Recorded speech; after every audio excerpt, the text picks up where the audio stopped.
Bonjour, au menu la nouvelle Opel Astra Sport Tourer, le nouveau Cross Polo, un petit retour sur le Grand Prix du Canada et une pub très forestière pour le Hyundai iX35.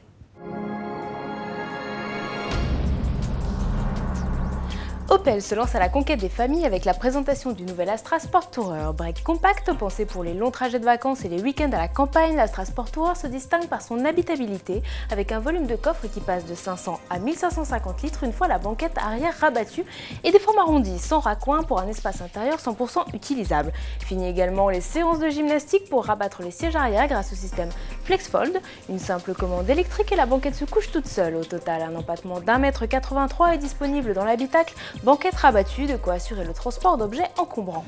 Opel a également pensé au confort du conducteur avec siège ergonomique à l'avant et châssis adaptatif FlexRide réglable selon différents modes, sport, tour ou classique. Côté motorisation, le break compact joue la sobriété avec 8 moteurs de 95 à 180 chevaux dotés d'une boîte manuelle avec indicateur de changement de rapport. Le système Start and Stop sera bientôt disponible, notamment sur la version EcoFlex dotée d'un moteur 1,3 litre CDTI de 95 chevaux. Présenté au mondial en octobre, l'Astra Sport Tourer arrivera en novembre en concession. La Polo baroudeuse sort du bois. Volkswagen lance la nouvelle génération de la Cross Polo, petit tout-terrain basé sur la citadine. Disponible uniquement en version 5 portes, elle détonne avec un look massif, notamment au niveau du bouclier avant gris anthracite avec large prise d'air et baguette chromée. Les passages de roues noires, les formes musclées et les jantes 17 pouces invitent également la Cross Polo à sortir des sentiers battus. Si l'équipement intérieur est fourni, Volkswagen a aussi voulu des motorisations sobres avec 6 blocs de 70 à 105 chevaux. Mention spéciale à la gamme diesel dotée d'un bloc 1,6 litre avec filtre à particules qui ne consomme que 4,3 litres au 100 pour 113 grammes de CO2 par kilomètre, soit un bonus de 500 €. En Formule 1, ils étaient les favoris depuis le début de la saison, mais au Canada comme en Turquie, la chance n'a pas souri au Red Bull et surtout à Sébastien Vettel.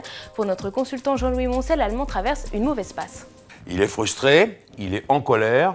Il est en colère depuis le Grand Prix de Turquie, toujours pareil, parce que l'accrochage, je veux dire, même l'accident avec Weber a du mal à passer. Et là, il devait faire une belle performance. Il n'a pas pu la faire. Le pari que Red Bull a tenté, à savoir les pneus tendres s'usent très rapidement, on va se qualifier en pneus durs pour tenir tout le début de course, ça n'a pas vraiment marché non plus. Et c'est lui qui a été aussi à nouveau pénalisé. En l'occurrence, ils font 4 et 5 alors qu'ils auraient pu faire 1 et 2.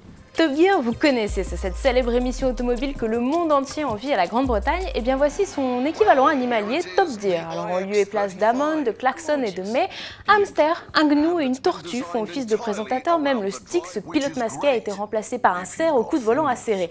Alors l'émission se déroule en public, au milieu de nombreux cervidés.